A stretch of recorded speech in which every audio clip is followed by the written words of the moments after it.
اور آپ کے لیے اگر کوئی تعریفی جملے کسی سے کہلوانا ہوں گے یا چاہیں گے خود تو یہ آپ کو بتائیں گے نہیں، بلکہ یہ آپ کو ایک لفظ ہے سرپرائز دیں گے، جو میرے ساتھ ہو گیا تھا ایسا. تو اور ایک اور مجھے جو ان کی بات پسند ہے کہ ان کے اندر حصے ظرافت بہت موجود ہے. یہ آپ کے چٹکی بھی لیں گے تو ایسے لیں گے کہ آپ کو سہلانے کی ضرورت نہیں پڑے گی، بلکہ آپ کو مزہ آ جائے گا اور آپ کا جی چاہے گا کہ دوبارہ آپ کو چھیڑیں. اور سچ بتا رہی ہوں، دیکھیے مذاق وہ ہوتا ہے جس سے کیا جائے اس کو بھی لطف آئے، ورنہ وہ تضحیک ہوتی ہے، توہین ہوتی ہے. مگر مجھے ان کے مذاق میں ہمیشہ بہت لطف آیا اور میں جا کے ان کو چھیڑتی بھی ہوں، یہ جانتے بھی ہیں اچھی طرح. ابھی دیکھیے آنکھوں سے مجھے پتہ نہیں کیا کہہ گئے ہیں کہ اچھا بیٹا بیٹھو ابھی بتاتا ہوں تمہیں. تو یہ اس کے قائل ہیں. میں ختم کرتی ہوں ایک شعر پہ. پہلا مصرع ان پر صادق آتا ہے کہ عمل سے زندگی بنتی ہے جنت بھی جہنم بھی.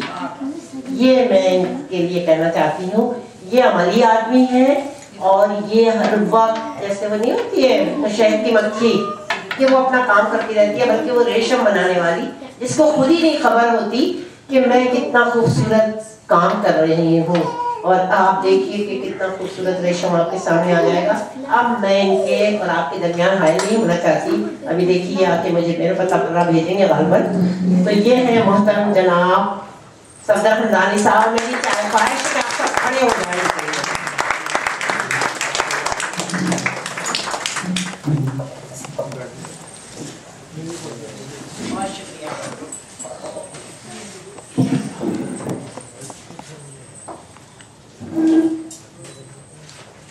بسم اللہ الرحمن الرحیم. نحمدہ و نصلی علی رسولہ الکریم. اما بعد فقط معزز والدہ ڈاکٹر لکت نسیم اور ڈاکٹر صاحبہ کے یہاں غیر موجود والد نسیم اشرفی صاحب، ان کے خانوادے میں ان کے بھائی بہنیں بھابیاں اور ان کے ادبی خانوادے کے تمام احباب، آپ سب نگہت کی طرح قابل مبارکباد ہیں. اور یہ عجیب اتفاق ہے کہ جبکہ اس سے پہلے افسانے کی 2 کتابیں اور اب یہ 2 کتابیں، ان میں سے 3 کتابوں کی رسم اجرا لندن میں ہوئی اور ہم اس حوالے سے خوش قسمت ٹھہرے. سڈنی میں کیوں نہیں ہوئی؟ سڈنی والوں کو خدا گواہ ہے یہ علم ہی نہیں کہ ان کے شہر میں ایک لکھنے والا فرد ہے.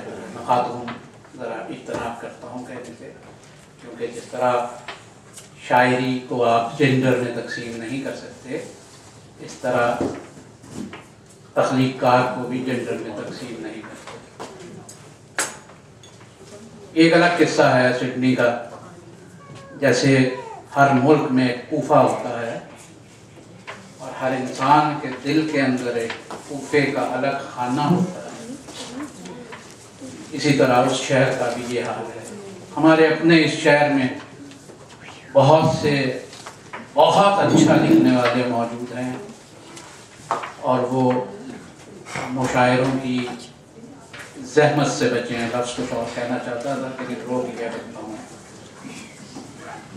دیکھیے بہت سی باتیں کرنے کو جی چاہ رہا ہے، لیکن ایک تو پروگرام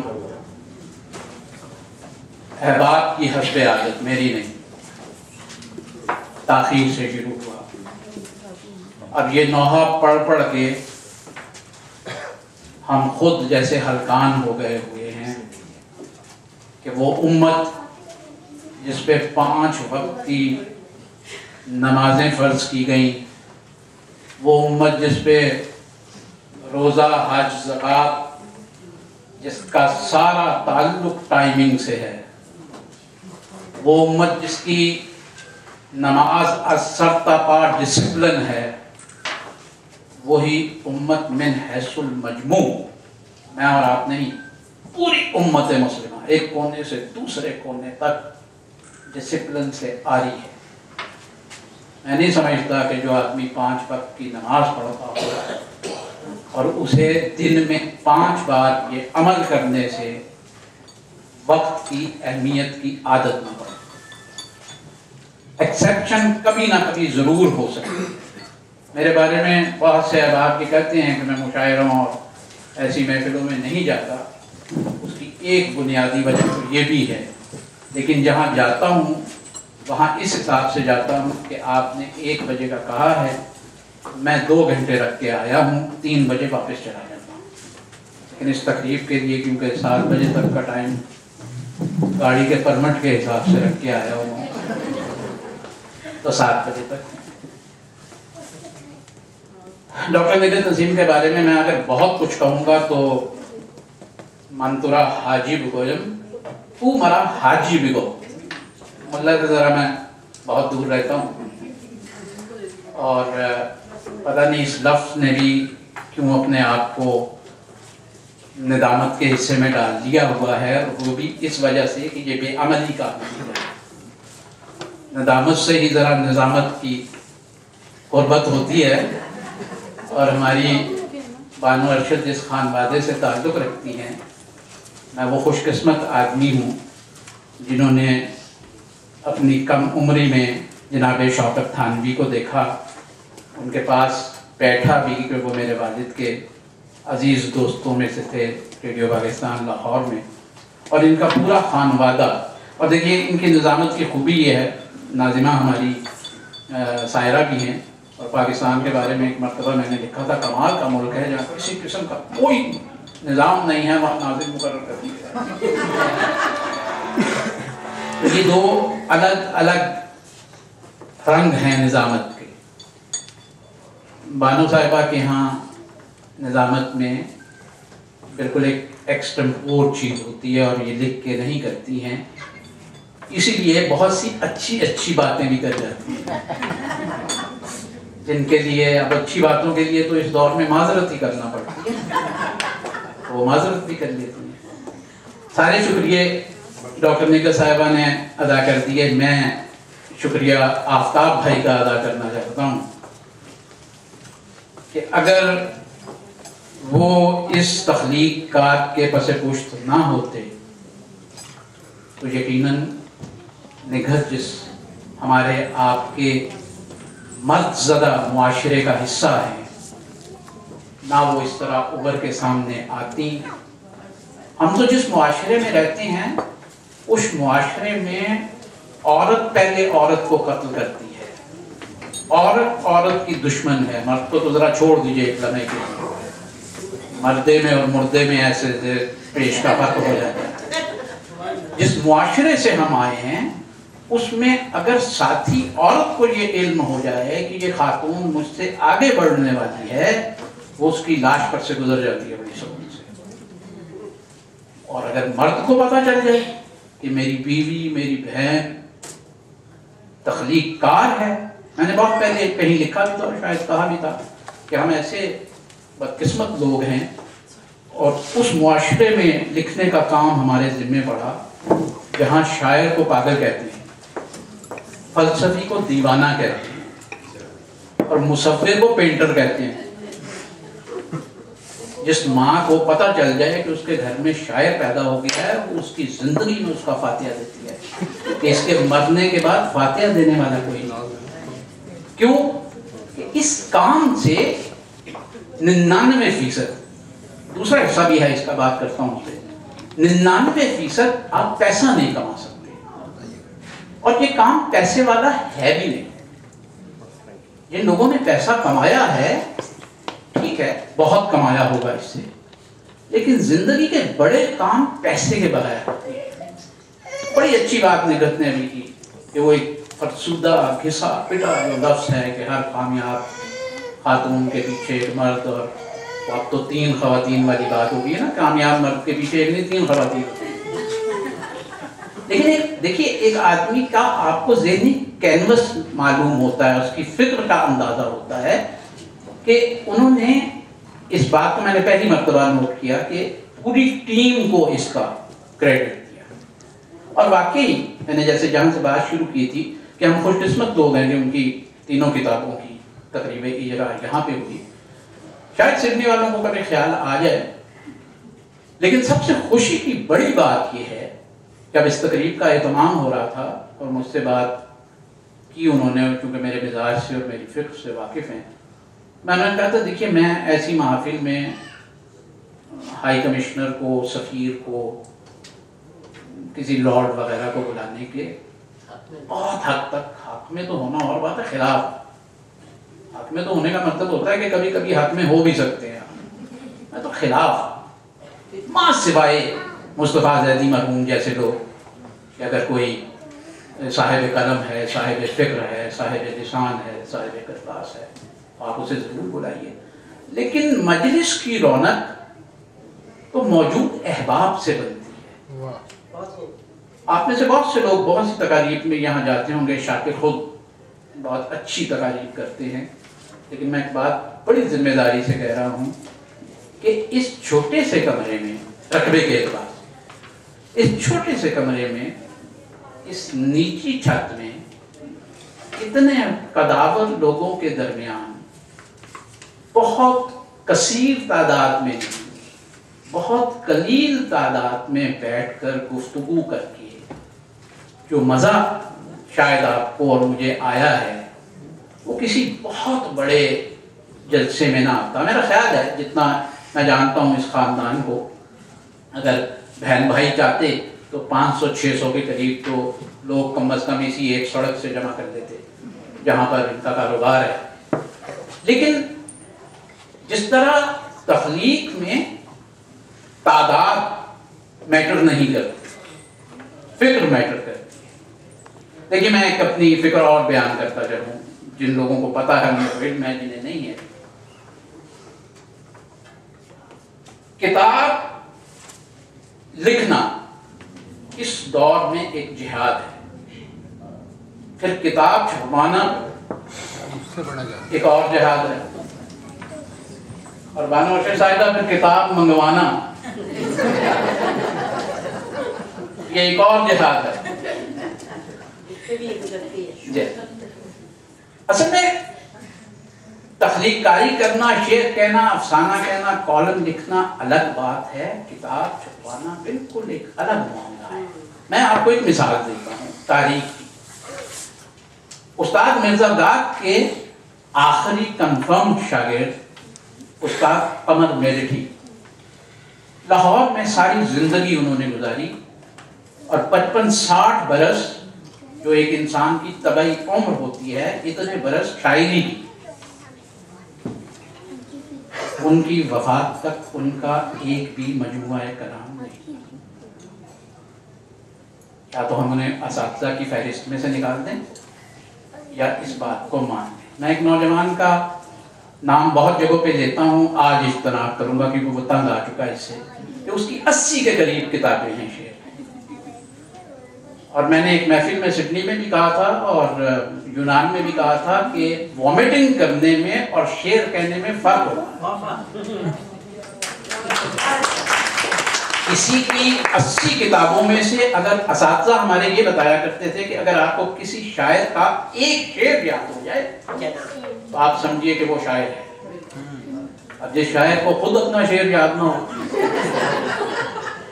ہم بڑے مظلوم لوگ ہیں اور بڑے ظالم معاشرے میں.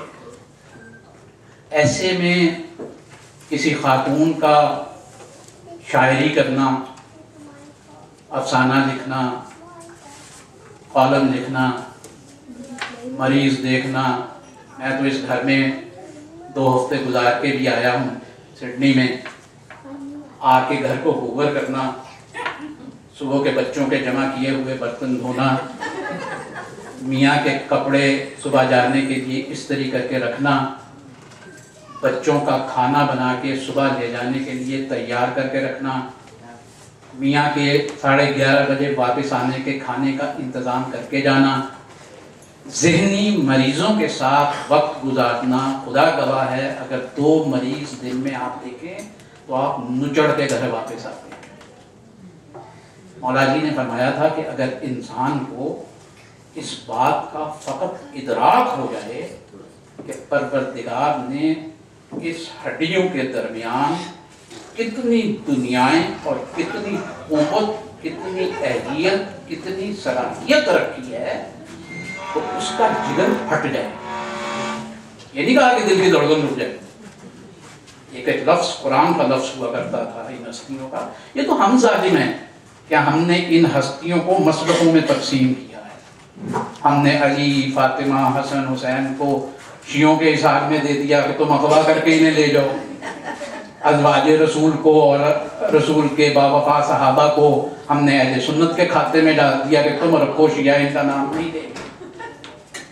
ہم ظالم ہیں، ہم نے جو دین کے ساتھ کیا ہے، کبھی وقت ملا میں اکثر لوگوں کو کہتا ہوں مجھے مشاعروں میں نہ بلوایا کرے، میں جاتا بھی نہیں، 10-15 لوگ بیٹھے کہیں، ہم کسی ایک موضوع، کسی فکر پہ بات کریں۔ ایک بات آپ سے عرض کروں، شعر وزنی ہونا چاہیے، اس دور میں شاعر وزنی ہے،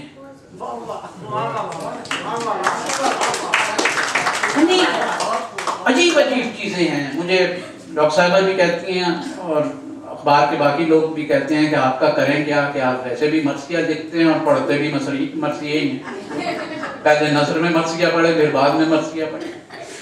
اصل میں دیکھیے یہ مارکیٹ، یہ منڈی ہماری نہیں ہے، ہم اس مارکیٹ کے لوگ نہیں ہیں، لیکن الحمدللہ شکر ہے پروردگار کا کہ ہم جو باہر کی منڈی میں نہ بکنے والے نہ فروخت ہونے والے لوگ ہیں، ہم اتنے تو کم از کم ایک چھت کے نیچے موجود ہیں۔ مشاعرے بہت اچھی چیز ہے، لیکن مشاعرے آج کے دور میں پبلک ریشننگ ہے، اخبارات کے جریدوں کے گوشے بہت اچھی چیز ہے۔ مجھے کوئی خدا کے لیے بتائے، مجھے 45 برس ہو گئے لکھتے ہوئے، 12 میری کتابیں ہیں جن میں سے کوئی بھی میں چھپوا نہیں سکا آج تک، میرے پاس تو پیسے ہی نہیں اتنے، دوستوں نے چھپوائی ہیں۔ میرا گوشہ کیوں نہیں نکالتا کوئی؟ کس انتظار میں ہے، مروں؟ سب سے پہلا گوشہ 1952 میں اوراق میں حضرت احمد ندیم قاسمی نے ان صاحب کا نکالا تھا جنہیں لکھتے ہوئے 52 برس ہو گئے تھے۔ ہم اب گوشہ اس کا نکالتے ہیں جسے گوشے میں بٹھا دینا چاہیے۔ ہمارے معیارات بدل گئے ہیں، مجھے اسی لیے لوگ بلواتے بھی نہیں۔ کوئی کہے کہ آپ آتے نہیں، میں کہتا ہوں مجھے بلاتے نہیں۔ کیا بلائے کوئی؟ ٹکٹ دے کے بلوائے مجلس پڑھنے کے لیے تو وہ کہتا ہے جی ٹکٹ بھی ہم نے دیا، برے بھی ہم برے ممبر پہ آپ سے، اس لیے کہ جو اب ممبر پہ بیٹھتا ہے وہ کہتا ہے جو عوام کی مرضی کا ہو، وہ اللہ رسول کی بات نہیں کرتا۔ اللہ رسول کی بات کرے گا تو کون بلوائے گا؟ جس معاشرے میں مجالس میں عشرے پکے ہوتے ہوں، جس معاشرے میں میلاد پکے ہوتے ہوں، جس معاشرے میں آپ لوگوں کی مرضی کے مطابق ان کی مرضی کا دین پیش کرتے ہوں، ان میں اور ملوکیت میں کوئی فرق ہے؟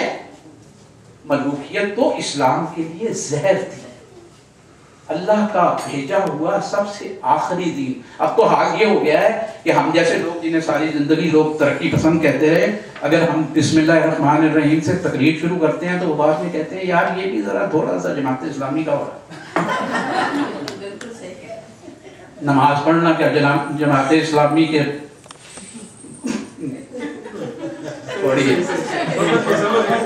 نماز پڑھنا اور بات ہے، نماز قائم کرنا اور بات۔ ہماری ڈاکٹر نذیر نسیم کے بارے میں بہت سے قریبی احباب بھی اور بہت سے دور کے احباب بھی یہ کہتے ہیں کہ جب سے ڈاکٹر صاحبہ آدمی اخبار میں آئی ہیں شیعہ ہو گئی ہیں۔ مجھے کہنے دیجئے، اگر اللہ کے حبیب اور اللہ کے حبیب کی آل سے محبت کرنے والے کو شیعہ کہتے ہیں تو یہ واقعی شیعہ ہیں، اور یہ شیعت ان کو کسی سے ایسے ہی نہیں ملی کہ ماں کے دودھ اور خون سے آئی ہے، یہ شیعت باپ کی تربیت سے آئی ہے، شیعت کو شاید جتنا نقصان، میں تو بہت کھل کے بولنے والا آدمی ہوں، شیعت کو شاید جتنا نقصان شیعوں نے پہنچایا ہوگا کسی اور نے پہنچایا نہیں ہے، اور اسی طرح اسلام کو جتنا نقصان بے عمل مسلمان نے پہنچایا ہے اتنا کسی نے نہیں پہنچایا. اسی لیے میں نے آپ سے عرض کیا تھا کہ ہم تقسیم کے قائل ہیں اور تقسیم میں بہت خوش ہوتے ہیں. ایک چھت کے نیچے 10 لوگوں کا بیٹھنا معجزہ ہے. میں جس ملک میں جاتا ہوں، جہاں امام بارگاہ میں یا کسی سیمینار میں جاتا ہوں، تو لوگوں سے پوچھتا ہوں کہ آپ کی تنظیم میں 20 ارکان تو نہیں ہو گئے؟ وہ کہتے ہیں کیوں؟ میں نے کہا پھر آپ کی 2 تنظیمیں ہو جانی چاہیے.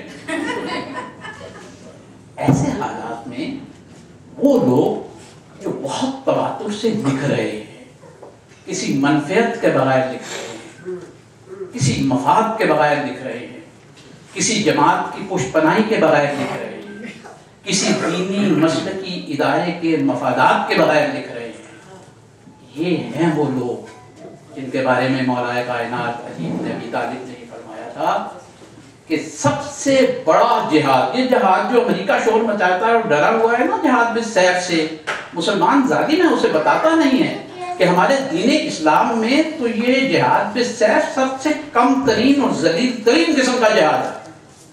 سب سے بڑا جہاد مولا نے فرمایا کہ جہاد بالنفس ہے. اس سے بڑا جہاد جہاد بالقلم ہے جو ہمارے ذمہ پڑا. فخر سے کہتے ہیں شکر ہے ہم اس قافلے میں شامل ہوئے، اللہ نے ہمیں اس امتحان میں ڈالا، اور پروردگار کرے کہ روز محشر اسی قلم کے ساتھ کھڑے ہوں، یہ گواہی دے کہ کیا ہم قلم بیچنے والے تھے. میں تو پاکستان کے بارے میں لکھتا بھی ہوں، کہتا بھی ہوں کہ پاکستان میں اگر کسی کو یہ حلالہ پاکستان نہ ملے، جسے یہ حلال پاکستان کہتے ہیں، اگر کسی کو حلالہ پاکستان نہ ملے تو سمجھے کہ یہ آدمی جینون ہے، لکھنے والا ہے. ایسے میں کوئی ایوارڈ نہ ملنا، اس سے بڑا کوئی ایوارڈ ہو سکتا ہے؟ اتنے لوگ، گھر کے زیادہ لوگ. سب سے بڑی خوشی مجھے اس بات کی ہے کہ اس تخلیق کار کے پیچھے اس کے گھر کی قوت شامل ہے. آج بچے والدین کی تقاریب میں نہیں جاتے، وہ کہتے ہیں سر ویسٹ آف ٹائم، اس لیے کہ ہم نے سکھایا ہی نہیں ہے. ہم اپنی ماں کے لیے 2 ایکسٹرا نفل اس لیے پڑھتے ہیں کہ ہماری مائیں انگلیاں پکڑ کے ہمیں ایسی مجالس میں لے کے جایا کرتی. احسان مندی اتنا بڑا جذبہ ہے، اگر وہ کسی شخص میں پیدا ہو جائے تو وہ روز محشر شہداء کے ساتھ اٹھایا جائے گا.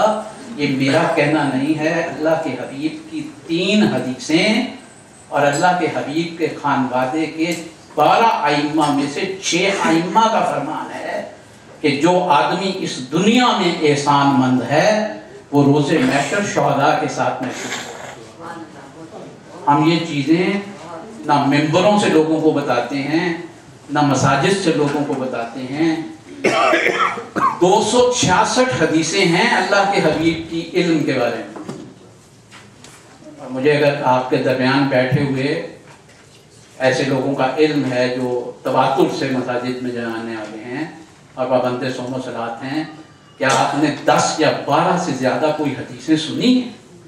بس چین تک چلے جاؤ، ماں کی گود سے قبر تک عورت اور مرد پر 12 یا 13 حدیثیں یاد ہیں. 266 حدیثیں ہیں اللہ کے حبیب کی علم کے بارے میں. جاہل اس لیے نہیں کہتا ہوں کہ ہم چونکہ ان کی امت میں سے ہیں جو جہل کو ختم کرنے آئے تھے، تو جاہل نہیں ہیں ہم. وہی جو ڈاکٹر صاحب کی بہت سی نظموں میں ہے کہ ان پڑھ اور جاہل کا فرق کیا ہے. ہم ان پڑھ بھی نہیں ہیں، حق درجے کے کم علم ہیں. یہ اب انٹرنیٹ جو آیا ہے اسے ہم سمجھتے ہیں کہ شاید یہ کچھ شیطانی چرخا ہے. میں سمجھتا ہوں ایک بات آپ سے بہت کھل کے کہوں کہ ادیب اور شاعر اگر انٹرنیٹ کا استعمال نہیں کرے گا، ساتھ نہیں دے گا، تو پہلے وہ 10 سال پیچھے رہ جاتا تھا، اب 1 سال میں بانو ارشد صاحبہ 100 سال پیچھے رہ جائے. اپنے لکھنے والے لکھاریوں ادیبوں شاعروں سے بہت کھل کے بہت سی محفلوں میں کہہ چکا ہوں کہ یہ فیمیل بہت اچھی طرح جانتے ہیں، انہیں ای میل کا علم نہیں.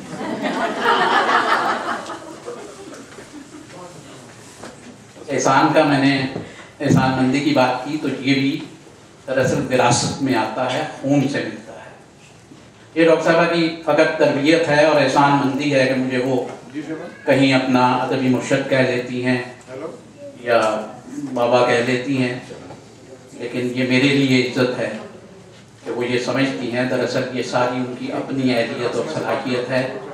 اگر تھوڑا سا فخر ہے مجھے یا اللہ تعالیٰ نے مجھے موقع دیا ہے تو فقط اتنا ہے کہ اگر آپ کسی چلتے ہوئے کو درست راستہ بتا دیں، اور سب سے بڑا کمال اس کا ہے کہ وہ اس بات کو مان لے کہ ہاں بتانے والے نے مجھے راستہ بتایا ہے۔ میں نے ابھی ادبی گوشوں کی بات کی تھی اور یہ یہی نہیں کر رہا، بہت سی جگہوں پہ کرتا ہوں۔ ہماری عادت تو یہ ہو گئی ہے کہ کوئی بچی خاص طور پر اور کوئی بچہ اگر 4 افسانے لکھ لے، خدا اور رسول گواہ ہے اسی ملک میں نے اسے عصمت چغتائی کے مماثل لکھتے لوگوں کو دیکھا ہے۔ یا لوگ عصمت چغتائی کو جانتے نہیں ہیں یا ہم محبت میں اتنے غلو کے قائل ہیں۔ کوئی 4 نظمیں لکھ لے، ہم اسے کشور ناہید اور ادا جعفری کہنا شروع کر دیتے ہیں۔ ہم یہ نہیں سمجھتے کہ اگر یہ محبت ہے تو محبت میں ہم قتل کر رہے ہیں، ہم اسے آگے بڑھنے نہیں دے رہے۔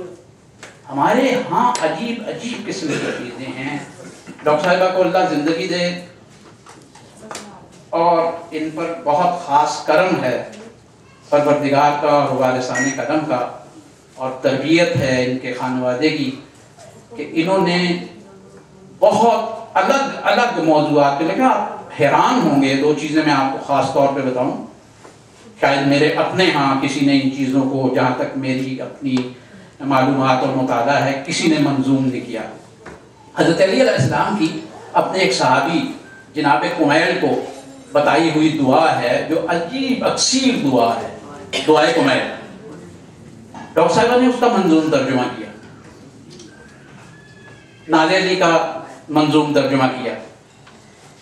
اسی طرح 3-4 چیزوں کے علاوہ آپ کی خدمت میں ایک بات عرض کروں، بہت کم لوگوں کو یہ بات کرتا ہے کہ حضرت علی علیہ السلام نے یا جناب فاطمہ الزہرا سلام اللہ علیہا نے کتنے مرثیے لکھے تھے۔ وہی مسئلہ کی بات ہے نا، ہم تو ادھر کے کھاتے میں ڈال دیتے ہیں۔ ڈاکٹر صاحبہ نے حضرت علی کے ایک عربی مرثیے کو اردو میں منظوم کیا اور ایسی کئی چیزیں کی۔ یعنی یہی بیلنس ہے جو اسلام سکھاتا ہے۔ یہ جو ہمیں دنیا میں بھیجا گیا، دنیا ہی دراصل امتحان گاہ ہے۔ ہم اس دنیا کو زندگی سمجھ بیٹھے ہوئے ہیں، دراصل سارا وقت 24 گھنٹے ہم اس دنیا میں رہنے، اس دنیا کے کاموں میں صرف کرتے ہیں۔ جس دنیا میں ہمیں رہنا ہے اس دنیا کے لیے شاید کوئی وقت نہیں دیتے ہیں۔ تو یہ ایک خاص کرم ہے ڈاکٹر صاحب۔ کتابیں نہ آنے کی میں نے بات کی، آپ کو بتا دیا، ہم معذرت خواہ ہیں، ایسا ہوا ہے، لیکن مجھے بہت اچھا لگا ستارہ کا خاص طور پر۔ دیکھیے اسے ہی تبصرہ نگاری کہتے ہیں ہم، ورنہ آج جس دور سے ہم گزر رہے ہیں اور میرے جیسے لوگ جو نقاد کے شدید خلاف، میں نقادوں کی نسل کو نہیں مانتا قطعا، اس لیے کہ نقاد ہمارے ہاں غزل کا وہ ہے جس نے خود غزل نہیں لکھی، نظم کا وہ ہے جو نظم کہتا ہے، افسانے کا وہ ہے جسے کہانی اور افسانے کے درمیان فرق علم نہیں۔ ایک 99% ایسے نقاد پیدا ہوئے ہیں ہمارے یہاں۔ ان کو چھوڑ دیجئے، ان بیچاروں کو، ان کے حال پہ رہنے دیجئے، آپ اپنا کام کرتے رہیے۔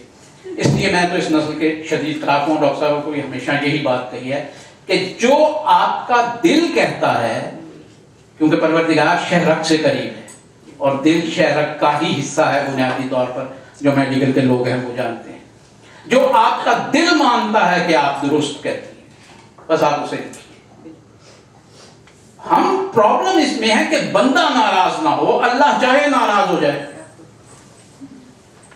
ہم اللہ کی ناراضگی کا کوئی ہمیں خیال نہیں ہے۔ اب یہ ساری باتیں کرنے کے بعد بہت ممکن ہے کوئی دوست باہر نکل کے کہیں کہ صفدر اندانی صاحب کسی دینی محفل میں آئے ہوئے تھے۔ یہ بھی سن لیجئے، ہم نے دین کو روزے، نماز، حج اور زکوٰۃ میں پابند کر دیا۔ دین یہ نہیں ہے، یہ دین کا مذہبی حصہ ہے۔ ہماری سوسائٹی میں سے اسکالر نکل گیا ہوا ہے، ہماری سوسائٹی میں سے دانشور غائب ہو گیا ہے۔ ہم نے مسجد کا ممبر بہت سطحی قسم کے ملا کے حوالے کیا ہے، مولوی بھی نہیں ہے، اور عالم دین تو چھوڑ دیجئے، عالم دین تو اینڈ ہے۔ ہم نے ایک سطحی ملا کے حوالے کیا ہوا ہے۔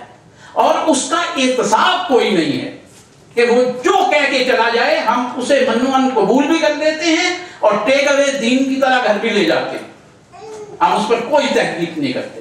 یاد رکھیے گا میری اس بات کو، یہ دین کی روح سے قرآن کے احکام کے مطابق آپ کا انڈیویجول کا فرض ہے۔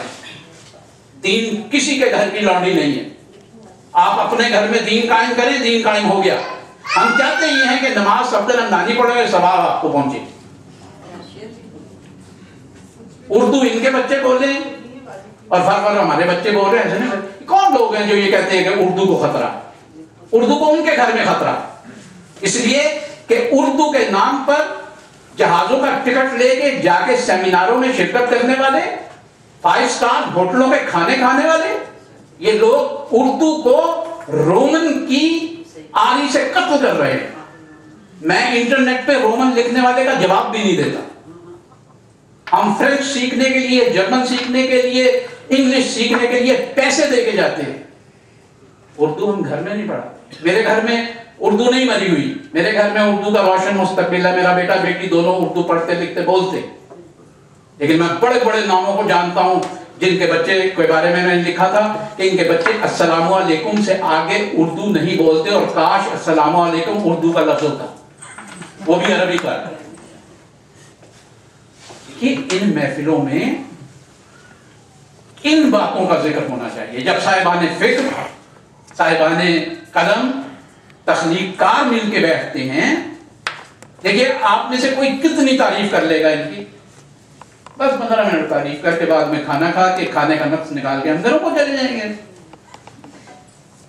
ضرورت سب سے بڑی آج کے دور میں خاص طور پر اس اسلامک کلسٹر کے لیے جو ہے وہ یہ ہے کہ اس میں فکر کو اجاگر کیا جائے، اور ڈاکٹر صاحب کی ساری شاعری میں، سارے کالموں میں، حتیٰ کہ ان کے افسانوں میں، تازہ افسانے ان کے ابھی آپ تک نہیں پہنچے ہیں، بہت خوبصورت افسانے ہیں، ان میں فکر کی لہر نہیں ہے، فکر کے سمندر ہے۔ دراصل آپ سب جانتے ہیں کہ ہیرا اس وقت تک کوئلہ ہی ہوتا ہے جب تک جوہری کے ہاتھ میں نہ آئے، اور خدا و رسول گواہ ہے، میں بڑی ایمانداری سے کہہ رہا ہوں کہ ڈاکٹر صاحبہ کے ہیرے کا جوہری میں نہیں ہوں، یہ خود اپنا جوہر ہے۔ اس معاشرے کی ایک اور بہت بڑی پرابلم ہے، میں تو ایسی بیوی کا شوہر بھی ہوں نا، تو جانتا ہوں کہ اچھا شعر لکھے بیوی تو کہتے ہیں واہ واہ صفدر صاحب نے بہت اچھا شعر لکھا، ڈاکٹر صاحبہ بہت اچھی چیز لکھا، میں کسی نے لکھوائی ہوگی۔ میں بڑے شاعروں کو، بڑوں کو جانتا ہوں، اسی لیے نکلنے سے گریز کرتا ہوں۔ وہ بھی چھو نا جس سے کسی نے سردی میں پوچھا تھا کہ تم سردیوں میں نکلتے کیوں نہیں ہو باہر، اس نے کہا گرمیوں میں کیا کرتے ہو میرے ساتھ جب میں نکلتا ہوں۔ ہم سچ بولنا تو بہت بڑی بات ہے، سچ سننے کے عادی نہیں ہے۔ ہم شاہ دولہ کے چوہے ہیں بنیادی طور پہ، جس کے دماغوں کو ہٹلر کے خود کے ساتھ اس قدر محدود کر دیا گیا، اس پر بھی ہم دانشور کہلاتے ہیں۔ مجھے کوئی دانشور کہے تو میں اسے کہتا ہوں خدا کے لیے 2 لفظ مجھ سے دور رکھو، ایک صدر کا کیونکہ اتنا ذلیل ہو چکا ہے یہ، اور اس دانشور کا ایک لفظ کیونکہ دانشور وہ ہے جس کے پاس دانش نہ ہو۔ اللہ کے لیے خود مطالعے کی عادت ڈالیں، ایک صفحہ کتاب کا پڑھنے کی عادت ڈالیں، صرف ایک صفحہ کتاب کا۔ اپنے بچوں میں یہ عادت ڈالیں کہ کتاب پڑھیں۔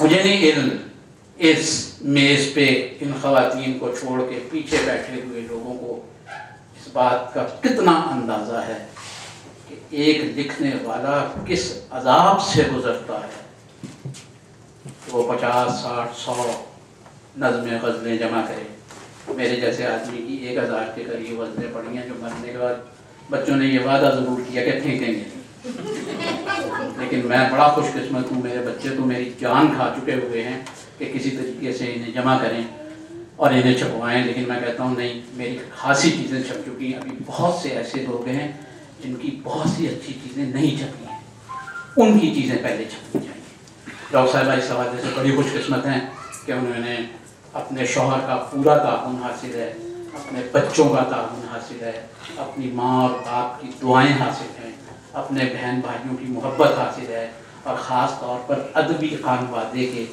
ان دوستوں کی، اور یہ جو خواتین اس وقت بیٹھی ہیں کم از کم ان سب کو میں بہت اچھی طرح سے جانتا ہوں، اگرچہ آج کی محفل کا میرے نزدیک سب سے بڑا فائدہ مجھے یہ ہے کہ میں پہلی مرتبہ بہت سے لوگوں سے ملا ہوں۔ ستارہ سے میری پہلی ملاقات ہوئی ہے، فرخندہ سے بالمشافہ پہلی ملاقات ہوئی ہے، لیکن مجھے لگتا ہے ایسے کہ بہت اچھے سے ہم ملے ہوئے، لیکن ایسی مجالس کا، ایسی محافل کا، ایسی تقاریب کا سب سے بڑا فائدہ یہ ہوتا ہے کہ اگر آپ اپنے درمیان 3 یا 4 ہم فکر لوگ، ہم خیال لوگ پیدا کر لیں۔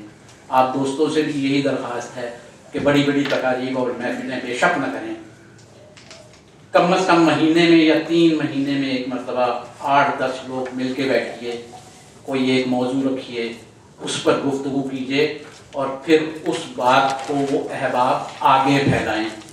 یہ طریقہ تبلیغ، ہماری تو تبلیغ بھی اتنی کروڈ ہے۔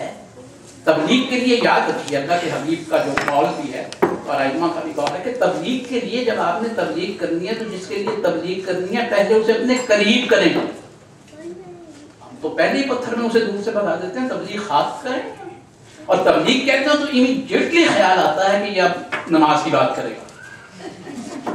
ہم پھنسے ہوئے ہیں بہت چھوٹے، اسی لیے شاہ زادہ کٹوا کہتا ہوں نا، بہت چھوٹے چھوٹے خانوں میں پھنسے ہوئے۔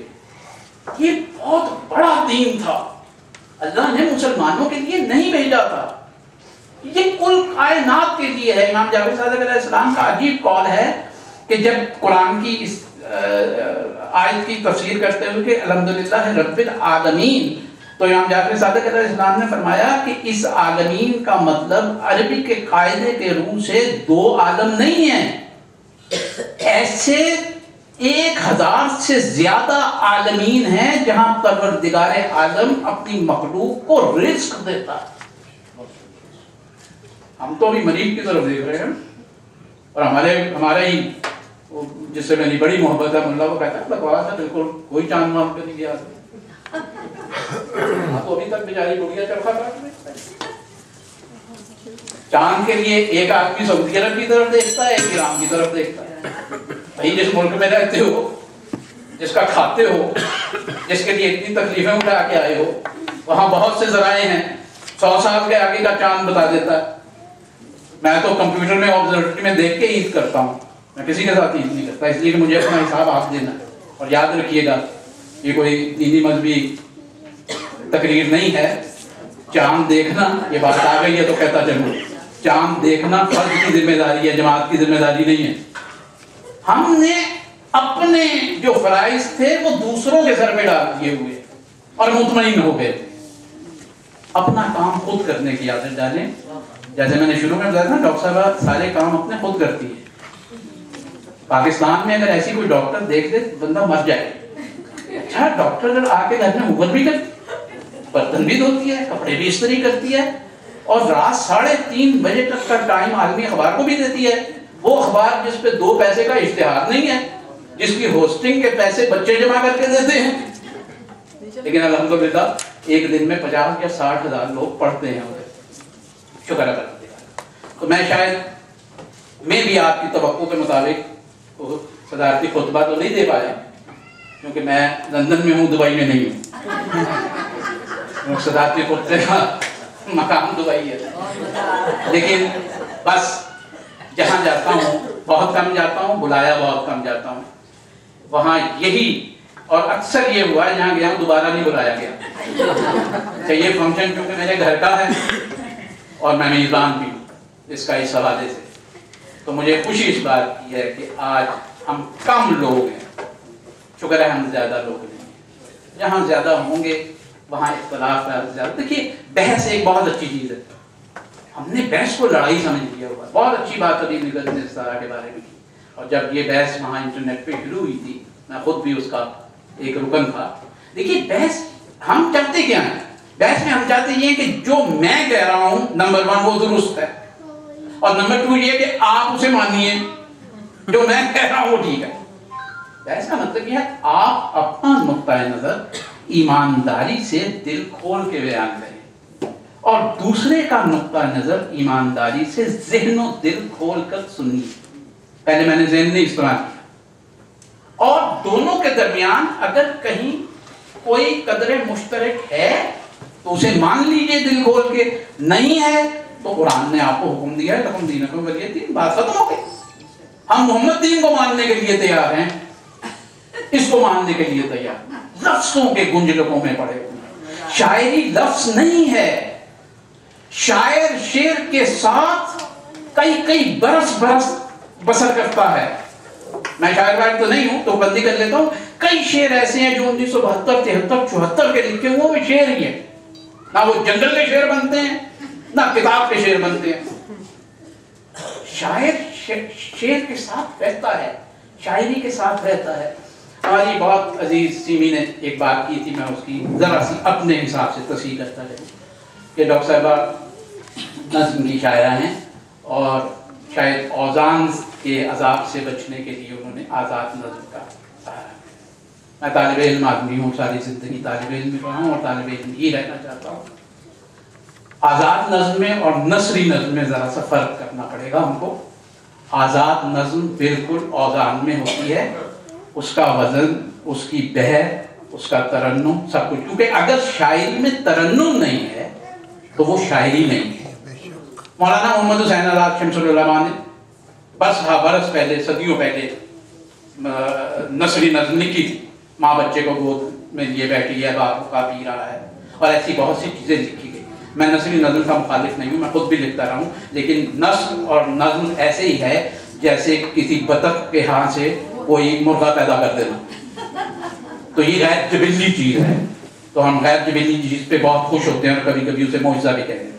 ڈاکٹر صاحب نظم کی اس لیے شاعرہ ہیں کہ میں نے آج سے اس بات کا ذکر انہوں نے اپنی کتاب میں بھی کیا, اور دیکھیے وہ احسان مندی کی میں بات کر رہا تھا. اس سے بڑی خوش قسمتی میرے لیے کیا ہو سکتی ہے کہ یہ نظم کی کتاب کا انتخاب انہوں نے مجھ جیسے فقیر آدمی کے نام کیا ہوا ہے, جو بہت بڑی بات ہے.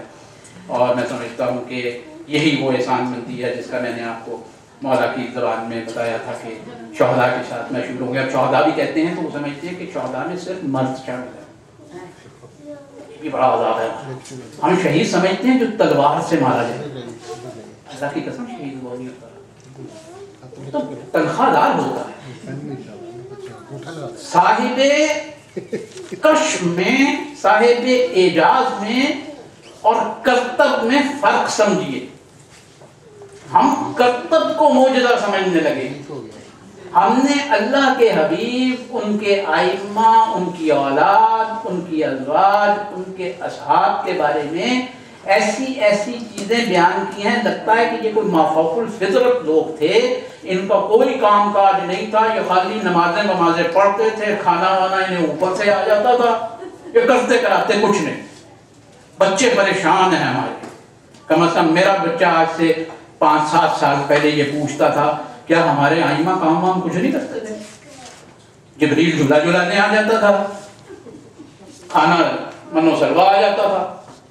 ان سے بڑے تو باعمل لوگ کوئی نہیں تھے, جو اپنی جوتیاں خود گاڑتے ہوں, جو یہودی کے بات کو پانی دیتے ہوں, جو چکی آ کے بیوی کے ساتھ پیستے ہوں. یہ کوئی نہیں بتاتا کہ حضرت علی اپنی سیدۃ النساء خاتون جنت بیوی کے ساتھ گھر کا کتنا کام کرتے تھے, اس لیے کہ جب یہ کریں گے تو اب سنت علوی ادا کرنی پڑے گی, گھر میں بیوی کے ساتھ کام کرو. یہ نہیں کریں گے, یہ بات نہیں بتانی. ہمارا عذاب یہ ہو گیا ہے کہ ہم نے اپنی مرکزیت کی چیزیں ٹھیکے پہ دے دی ہوئی ہیں تاکہ ہمیں مطالعہ نہ کرنا پڑے, ہمیں نہ جاننا پڑے. قبر میں کوئی نہیں آئے گا شفاعت کروانے کے, اپنی قبر کا سامان خود کرنا پڑے گا. اور قبر کا سامان اس سے بہتر کوئی نہیں ہے. قلم کو دوست رکھیے, کتاب کو دوست رکھیے. قلم آپ سے باتیں کرتا ہے, قلم رات کو گفتگو کرتا ہے. کیا ہے میرا شعر کہ میں وہ فقیر ہوں صفدر کہ جس سے فجر کے وقت قلم کی شکل میں مولا کلام کرتے ہیں.